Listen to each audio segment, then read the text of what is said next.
تو corona virus جو ہے، جیسے کہ نام جو ہے اس کا کرونا، تاج کی طرح کا، تو اس میں اس کا نام اس لیے رکھا گیا کہ اس میں اسپائکس ہوتے ہیں، جو جس طرح سے وہ ملکہ برطانیہ اور باقی جو پرانے تاج ہیں اس میں وہ ایک طرح سے اسپائکس لگے ہوتے ہیں اوپر سر کے اوپر، اسی طرح سے یہ اس کی اسپائکس ہوتے ہیں، تو اس کی وجہ سے اس کا نام کرونا وائرس رکھا گیا۔ اور یہ جو وائرسز ہیں یہ کافی کامن ہیں، یہ کوئی نئے نہیں ہیں، بہت سالوں سے اس کے بارے میں ہمیں پتہ ہے۔ آپ کو پتہ ہوگا کچھ سال پہلے سارس کی وبا شروع ہوئی تھی، اور وہ بھی اسی طرح کا ایک وائرس تھا۔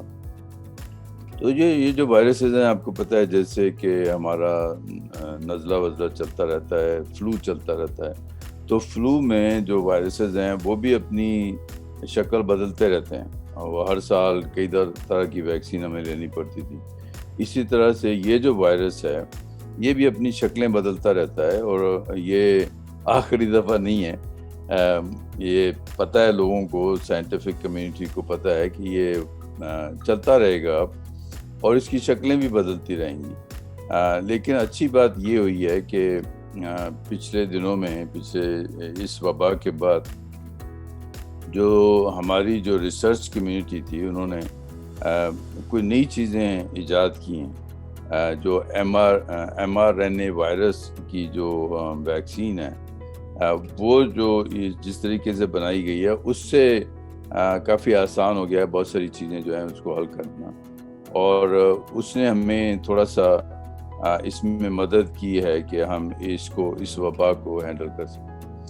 تو اب رہ گیا مسئلہ کہ اس نے ہمیں کیسے افیکٹ کیا ہے اور ہم کیا کر سکتے ہیں۔ تو آپ کو پتہ ہی ہے کہ پوری دنیا میں یہ پھیل گیا، اور کیونکہ اس میں یہ جو اس کے اسپائکس ہیں، یہ بھی اس کی ایک وجہ ہے، کچھ اور بھی وجوہات ہیں کہ بڑی آسانی سے یہ پھیل سکتا ہے ایک شخص سے دوسرے شخص تک۔ یہ ہوا میں بھی معلق رہتا ہے۔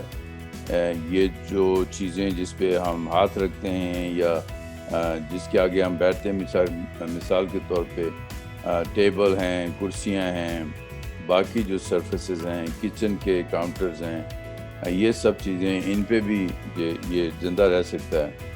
اور باقی جو ہم گروسریز وغیرہ لے کر آتے ہیں، فریج میں رکھ دیتے ہیں، اس میں تو فریج میں تو اور تھوڑا لمبا عرصے کے لیے زندہ رہتا ہے۔ تو یہ اس کی وجہ سے اس کا کافی اثر ہمارے اوپر ہوا ہے۔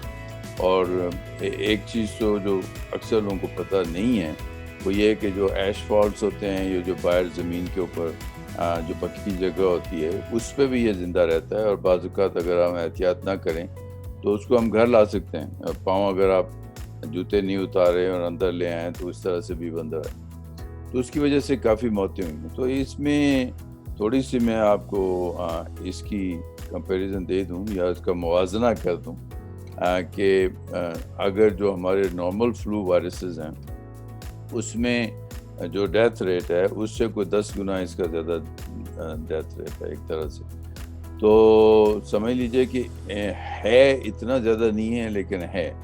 تو اس کی وجہ سے یہ ہوتا ہے کہ لوگ ڈر جاتے ہیں، پرابلم ہو جاتا ہے، اور خاص طور پہ جب پھپھڑوں کی وجہ سے آپ کو لگتا ہے کہ جو پھپھڑے جو ہیں وہ افیکٹ ہو رہے ہیں، تو اس کی جو تصویریں لوگ پوسٹ کر دیتے ہیں، اور پتہ چلتا ہے کہ لوگ سانس نہیں لے رہے، سانس نہ لینے کی وجہ سے مر جاتے ہیں، تو تھوڑا سا خوف آنے لگتا ہے۔ تو اس میں تو کوئی شک نہیں ہے کہ بیماری زیادہ ہے، اس سے پھیلتی ہے، اور آسانی سے پھیلتا ہے، اور اس میں ڈیتھ ریٹ زیادہ ہے۔ اس کی وجہ سے بہت لوگ اس کا پریشانی کا شکار ہوئے۔ اور باقی جو رہ گیا ہے اس کا ہمارے اوپر جو اثر ہوا ہے، اس کے علاوہ وہ یہ ہے کہ ہمارے بہت سارے، آپ کو پتہ ہی ہے، دنیا بھر کے بزنسز بہت سارے ٹپ ہو گئے۔ کچھ بزنس تو چمک گئے ہیں، جیسے امیزون ہوا، باقی کچھ کمپنیز ہیں ان کی تو عیاشی ہو گئی۔ زوم والے آپ بھی میرے خیال میں زوم سے کر رہے ہیں، تو ان کے بھی شیئرز کافی بڑھ گئے ہیں، ان کا بزنس چمک گیا۔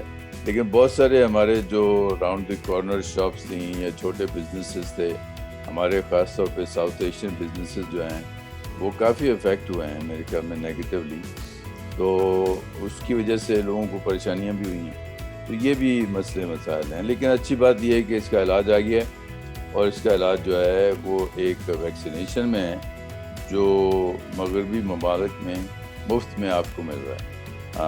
باقی بھی جو ڈیولپنگ کنٹریز اور جو تھرڈ ورلڈ کنٹریز میں اس میں بھی ہے, لیکن وہاں پہ بک بھی رہا ہے, لوگ اپنے پیسے دیں اور انجیکشن لگوائیں والا بھی چکر ہے.